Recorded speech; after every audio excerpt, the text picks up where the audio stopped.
Hi, today we're going to learn step by step how to take a 2D image and turn it into a 3D logo using AI.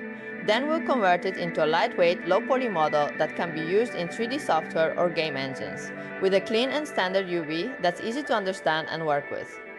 At the end, we'll export the model and get a clean render in both Marmoset Toolbag and Unreal Engine. So let's not waste any time and get started. This is the image we want to turn into a 3D logo. I tested 3 different tools for generating the 3D model. The first one is Meshy, and this is the result. I tried twice, and this was the 3D file it generated. Honestly, I didn't like it. It didn't really match the stylized, slightly fantasy look I wanted. It also fully reconstructed the nose and the face, which is not what I was aiming for. Then I tried Cheapo Studio, and in my opinion, it worked better. It kept the face more stylized, which was closer to my target. I also tested Hunyuan, but it gave me something completely different from what I wanted. Basically, just a flat image. So for the rest of this tutorial, we'll continue with Cheapo Studio and start from this model. Now, we export the model as an OBJ file and import it into Blender. Open Blender, and after extracting the downloaded files, import the OBJ model. When we look at the model, we can see that the roughness is way too strong and looks unnatural. The normal map also doesn't come in correctly. This happens a lot with AI-generated assets. I'm not sure why, but the textures often don't import properly. So the first thing we do is re-import both the roughness and the normal maps manually. As you can see, the backside of the model is also messy. We need to clean it up and flatten the back using a Boolean cut. I'm using the Bool Tool add-on. It's a free Blender add-on, and you can enable it from the add-ons menu. After cutting the model, the next issue is that the mesh has a very high polygon count. For retopology, I use Quad Remesher. It automatically remeshes the model very quickly with a single button. Just a quick note, Bool Tool is free, but Quad Remesher is a paid add-on. The price is reasonable and it saves a lot of time. Here I set the target to about 50,000 so the quality doesn't get destroyed. I duplicated the original model, ran Quad Remesher on the copy, and this is the result. It's not bad, it preserves the overall shape pretty well. Next, we move to Resume UV, which is one of my favorite tools for UV unwrapping. To select polygons gradually, hold Ctrl+Shift and click to expand the selection step by step. I start by selecting the back faces first, because I want to separate the backside from the rest of the model. Also, since this is a tutorial, I slightly sped up the video so you don't waste time. I also increased the resolution to make everything clearer. You can use any remeshing tool you want, and you can adjust the remesh quality depending on your needs. Now the first thing I want to do is separate the model from the background. There are many different ways to do it, but I usually work with edges because I feel I get more control. Resume UV has smarter selection tools too, like face-based selection, but I personally prefer edge selection. It gives me more precision, especially around the corners. I also cut the corners of the image a bit to make unfolding easier. I try not to add too many cuts, because too many seams can be annoying. At first, I thought about fully opening this section, but then I decided it's better to keep it as one piece. Now I unwrap it. When you hold Unwrap, Relax, it starts optimizing the UVs.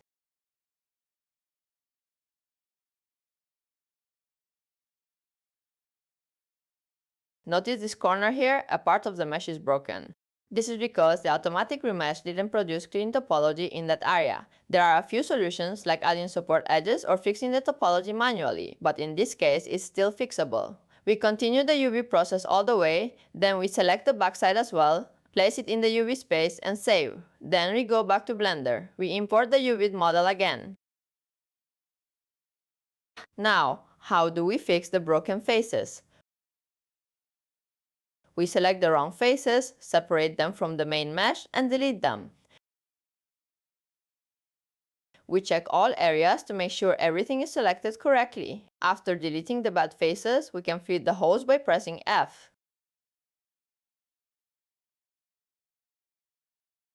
Here I do a small adjustment, just enough to restore the shape of the face. Then we save again, export the model, and go back to Resume UV.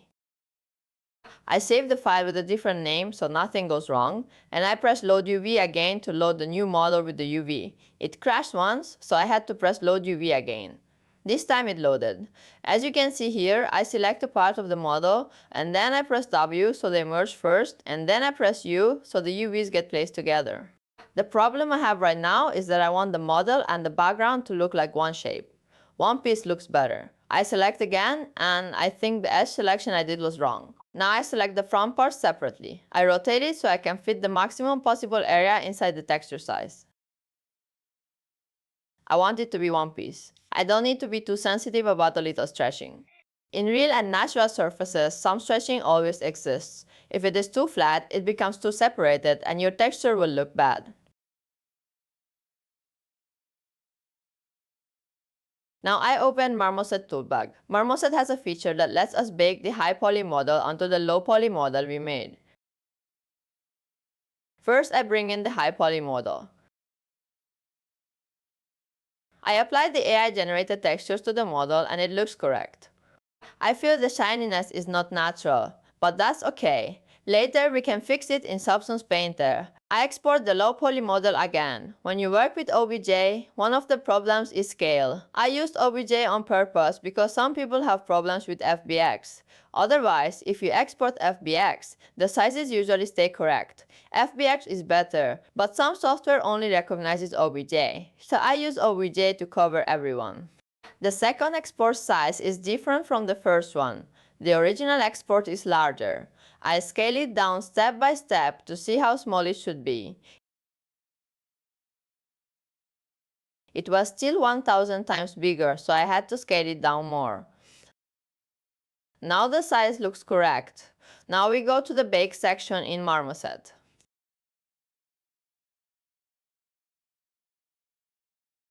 We put the high poly into high poly and we put the low poly into low poly. First, we set it to offline mode. Set the bake mode and choose the output folder on the hard drive. PSD is too heavy for me, so I use PNG. If you want higher quality, you can use PSD or other formats. But for this demo, PNG is enough. I select ambient occlusion, albedo, roughness, metallic, normal map, and the other maps. You can pause and see what I selected.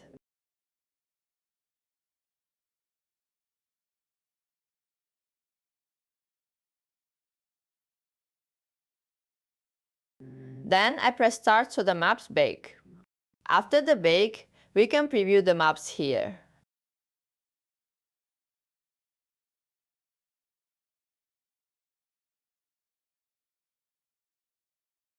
I export the model again and import it into Substance Painter. I open Substance only for one thing. If you don't know this step, you can completely skip it. In my original logo, the character's face has a glow and I also saw a small color issue near the logo. So I want to do a very small edit. If your texture has no problem, you can skip this step.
I only add the normal and the maps that Substance needs, then I do a small edit and generate an emissive map.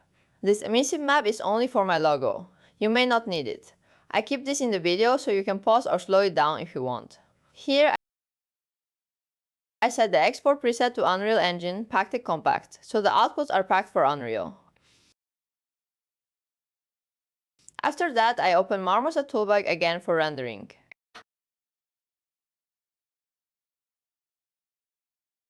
I import the model or just drag and drop it. Now, after we do this, we open Marmoset again to render the work. We import the model or we just drag and drop it, and after we do this, these are our outputs. We put the normal map into the normal map slot. The thing is, sometimes our normal map flips. I checked to see how it was, and it was correct.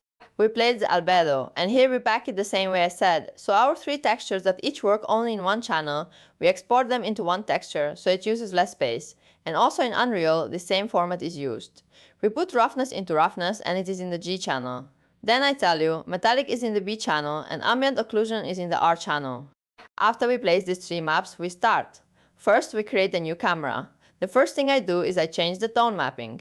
I set it to ACES, and ACES gives a better dynamic range. You can skip it if you don't like it. I set the lens to 80mm and I enable ray tracing.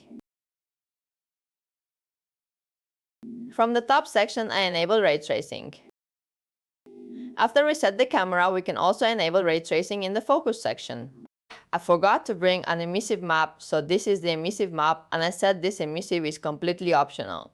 The next thing I do is I fully turn off the skylight and I start lighting from scratch. In the traditional way, I am doing a very simple work. I don't want this to be a lighting course here. I am doing a basic lighting setup with a 4-point light setup, 2 points in the back and 2 points in the front, which is one of the basic standards of 3D lighting. I set all the lights to direct and I try to make about a 45-degree angle with the main model. I adjust the light and add it. I duplicate it so I align the lights with my model and get the best quality. I place 2 backlights. I add the next light on the left side and the next light on the right side. I try to place the lights so we have a light and shadow contrast, and our texture and our model have contrast. After I do this, the simplest way is to add a turntable to our scene, and after we add it, we rotate the model a bit so it has an animation, like a rotation. Here you can even animate the model inside Blender, add an animation to it, and then render those animations inside Marmoset Toolbag. Or, Marmoset Toolbag itself has other animations that you can use. I chose the simplest one for you, a turntable rotation like this. I don't want to show that part because the back of our logo is not built. Our logo is one-sided, and I only want a left and right movement here. And with this left and right movement, we can loop it at the end. We select our camera. It is about 75 frames for the model, and we also enable ray tracing. Ray tracing, because it doesn't have a very deep depth, you can even not enable it. Ray tracing is for focus and the depth of field it gives. But depth of field makes the final work more realistic. As much as possible, I did not touch the default options too much, and I tried to render with the same default ticks and the same basic settings, with a few changes in the color correction. This part is more personal taste. With sharpness and bloom and their color correction parts, you can get the look and the output you want, and there is no right or wrong. It can be different for every model. I wanted to add motion blur, but then I said maybe I want to export this for a loop mode, so it keeps moving from left to right. Because our logo moves once from left to right, then we can go into CapCut and reverse it from right to left. It moves one time that way, and you can create a permanent loop for our animation. I said motion blur may make this a bit harder for us, so I do not add motion blur here. Finally, we do it inside a software like CapCut or like Premiere. Finally, in our viewport, I look again to see if the output is high quality enough, and I apply the final settings. One is that I increase the sampling and the format is the same. You can use other formats too because I want to show you at the end. I export as MP4 and I increase denoising. But this mistake it has, it was for the image, it was on the bottom. Denoising should bring the top up. An MP4 quality compress, I set it to the highest possible so it does not compress too much, and I don't think anything else is left. This is bouncing, but it does not affect the model much, and since the light is direct, this do not make a big difference. These are for places where we have more space and more light and more objects in the scene, then it is useful.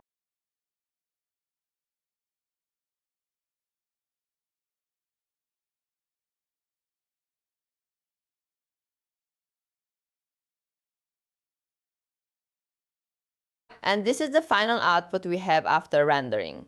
Now we want to do the same again for Marmoset and for Unreal. We import our model.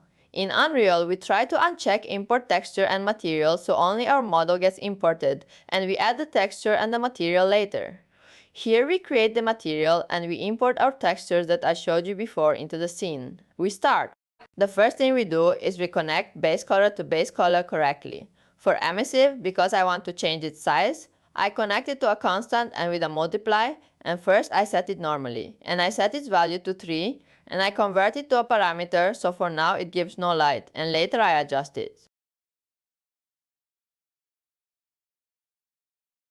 I connect normal to normal, and for roughness we have to do the same, because the format of roughness is a bit different compared to Unreal roughness. You can change it through the texture settings, or inside the material you can edit its roughness. Even if you change it in the texture, in my opinion, this multiply is the simplest way for texturing and material setup in Unreal. And the mistake I made was that I connected metallic first. Roughness and emissive were swapped. I create an instance from the material we made, and I assign the instance to our model. As you can see, it is not bad right now, but in my opinion it is very shiny. Because of the roughness it has, we must change its roughness. This is its emissive, and this is the roughness, and we can play with it as much as we want. Do we want it more shiny or more matte? We can adjust it. I only did this in one empty map. Let's see. Right now, the model has light in the default state. When we add the first light, our map looks correct. Because my monitor is a bit small, unfortunately, Unreal needs many more panels.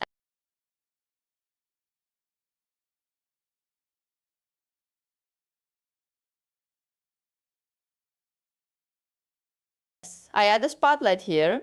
Look, after we add the light, the scene becomes dark and lighting starts when we place the first light in the scene. We give some angle and I start recreating exactly the same thing I did in Marmoset here. Unreal's lights have more settings and it takes more time to reach what we have in Marmoset, but in return it gives you much more freedom. Right now I am not going to do something special here.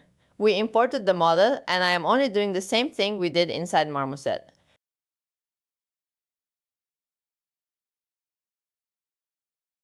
I adjust the lights again, a 4-point light setup. I start from the top and I choose the settings so our light is soft and I slowly come down. First I set up one light and after the light is correct, I start copying it to the 4 sides of the image. I will speed this part up later so we can continue the rest. Here I want to do the camera settings. When we add the sequencer and the camera is created, the first thing I do is I set the focal length exactly to 85. And what I want is to recreate the same environment that was in Marmoset here for you. From the top, the first thing we do is we select our camera, and down here we set our lens to 85. Around 85. And the thing is, our focus exactly on. The thing is, in Unreal, we set focus on the model. And here, look, we can have two modes, cinematic filming and normal filming. I set this side exactly to cinematic, so it shows us the shape of our model and the shape of our camera, and it shows that I am filming in 16:9. On the left, I see the model, and on the right, I adjust the lights, so exactly in our model, it becomes what I want.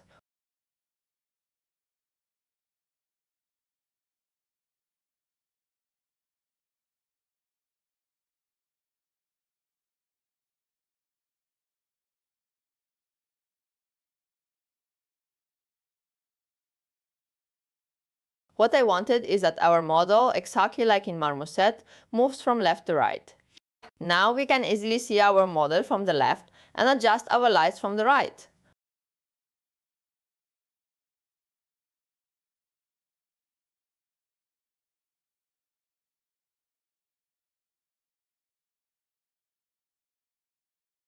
In my opinion, the light position was not bad in the default state, but the light intensity is too high. And when we reduce it, the numbers drop too much. Because of that, I think it is better to adjust exposure. We have a few settings, and in my opinion, exposure gives you better control. I am doing the same thing for the backlights.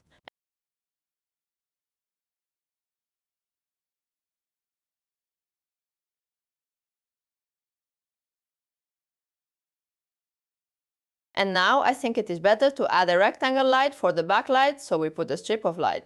Same thing we said, only a backlight so our model has a rim light from the back.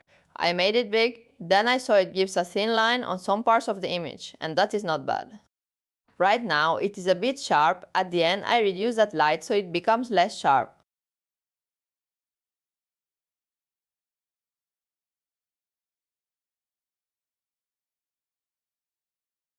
After we do this, we do the final retouch, we adjust the lights, see which light is better, and adjust the intensities.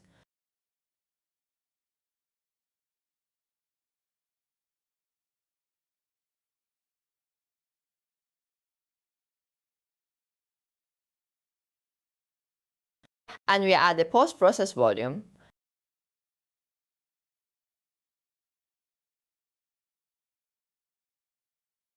And we set the boundaries to infinite, and we adjust it step by step. First, how much the overall exposure is, and the final lighting settings, so neither the light nor the model is too bright and not too dark.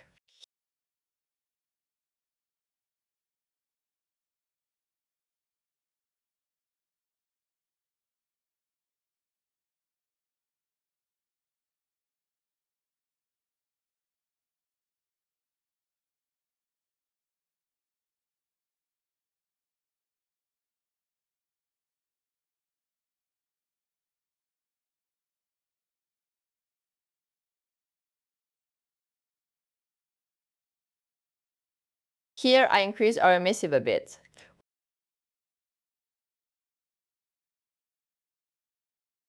When we increase emissive, the bloom it gives is good, but it washes out the model. I am not sure whether to increase bloom or decrease bloom. Both give good effects. I prefer to choose something in between.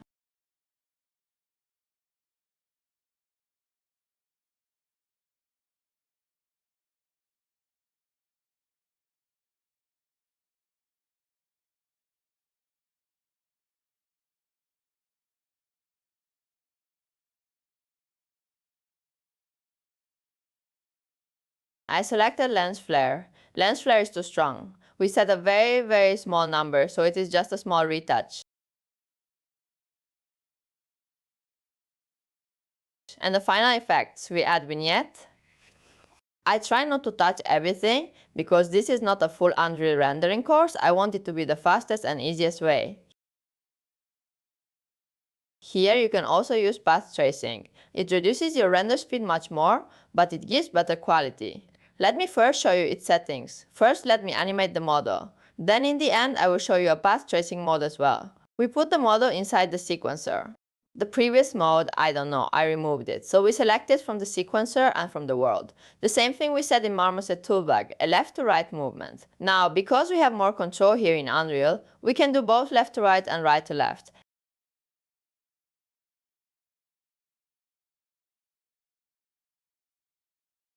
And create the loop here. So here we can create the same part and render it in CapCut.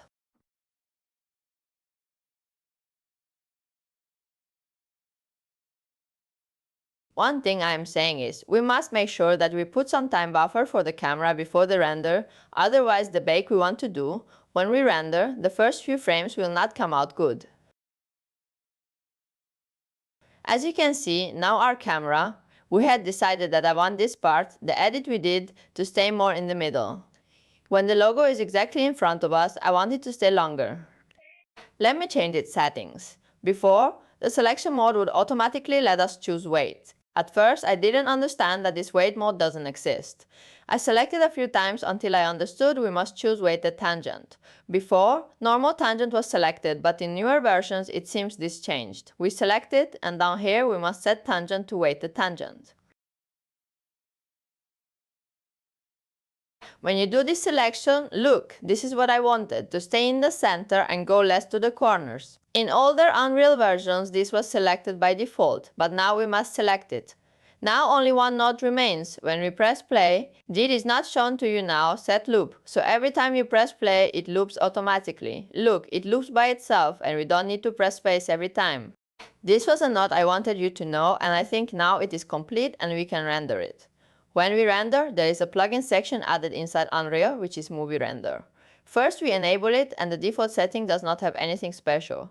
I set it to MP4. Also, I take an image sequence, so if we want to make changes, we have the sequence image. Image sequence is for when you want to use it elsewhere. MP4 is for having the preview we are watching. I also set a mode that outputs only our lights, which you can also export later manually to use our lighting. The thing here is, I did not save the files. It says not all files are saved. You have saved files, you have unsaved files. One more thing is left. I forgot to save this material and now it can be saved. And this is the sample. Now what I am showing is not Unreal's final quality. I just wanted you to know how we can render it.